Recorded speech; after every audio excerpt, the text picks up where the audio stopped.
Maraming nagsasabi, mag-a-abroad ako para sa pamilya ko. Pero minsan, hindi natin naiisip, paano kaya pag tumanda na ako? Hey mga kabayan, this is Rochelle from Lexcode at sa videong to, pag-uusapan natin ang panukalang magpapabago sa buhay ng mga OFWs at seafarers, which is OFW and Seafarers Pension Act. Kung ano ito, kung sino mga sakop, at kung anong benefits, pag-uusapan natin yan sa videong to.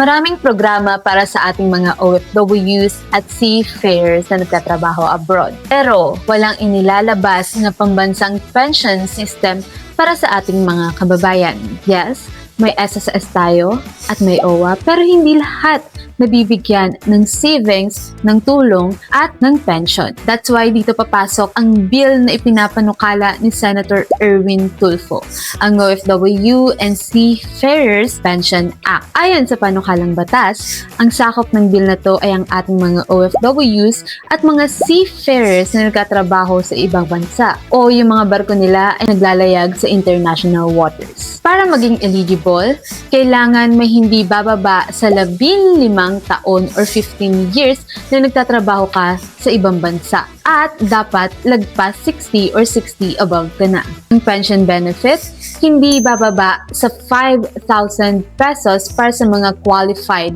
na members ng Pension Act na to. At ang magpapatakbo ng program na ay ang Department of Migrant Workers o DMW. Sila yung mga ngasiwa at hahawak sa funds na para sa ating mga OFWs kapag naipasa na yung batas na ito. Kung tutuusin, para lang siyang retirement safety net para sa ating mga OFWs. Para lang pagtapos nila magtrabaho sa ibang bansa ay tuloy-tuloy pa rin ang kanilang kita. Malaking tulong ang OFW and Seafarers Pension Act para sa ating mga OFWs nakapost at hindi sapat ang kinikita para mag-ipon. Para kahit na ipadala na nila lahat sa Pilipinas o sa kanilang pamilya ang kanilang mga pera, eh hindi na sila mangangamba para sa pagtanda nila. Kapag naisabatas na ito, may dagdag peace of mind para sa'yo.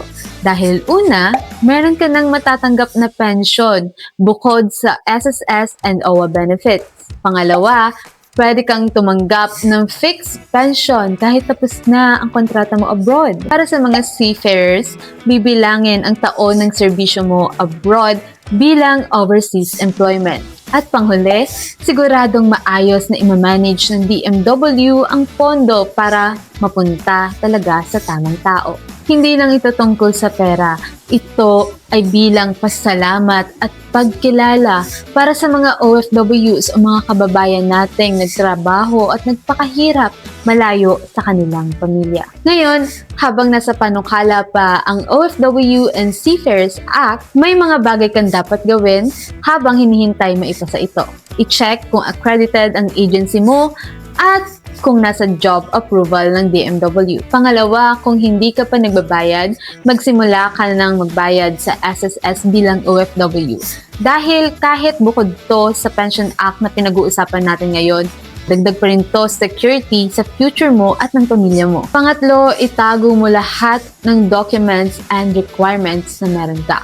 OEC, kontrata, medical records, at iba pa. Kasi ito yung magsisilbing proof mo na overseas employed ka. Pang-apat, maging updated sa balita tungkol sa bill. Sundan yung mga news, mag-like ng mga news pages sa Facebook, or mag-search sa Google kung kinakailangan. Also, nagpo-post din po kami ng Kabayan News Updates sa kabayan.lexcode.com. And also, kung kinakailangan or kung gusto mo ng community, merong Facebook community ang OFWs para pag-usapan at pagdiskusyonan ang OFWs and Seafarers Act para magbahagi ka ng opinion mo at i-voice out mo kung ano yung nararamdaman mo tungkol sa bill na to. Alam nating hindi madali ang buhay OFW. Laging may kasamang lungkot, pangungulila sa anak, sa asawa, sa mga kaibigan sa Pilipinas. Kaya kung maipapasa ang OFW and Seafarers Pension Act, hindi lamang ito simpleng benepisyo, hindi lamang ito tungkol sa pera. Isa itong pagkilala sa paghihirap mo sa ibang bansa sa loob ng ilang taon. Hindi lamang para sa iyong pamilya, kundi sa pagtulong sa Pilipinas. Yun lamang mga kabayan, sana may natutunan kayo sa video na to. And kung isa po kayo sa OFWs or seafarers na tinutukoy namin dito, maraming salamat po sa paglilingkod ninyo. Till sa susunod na video po, and good luck sa OFW journeys. Salamat!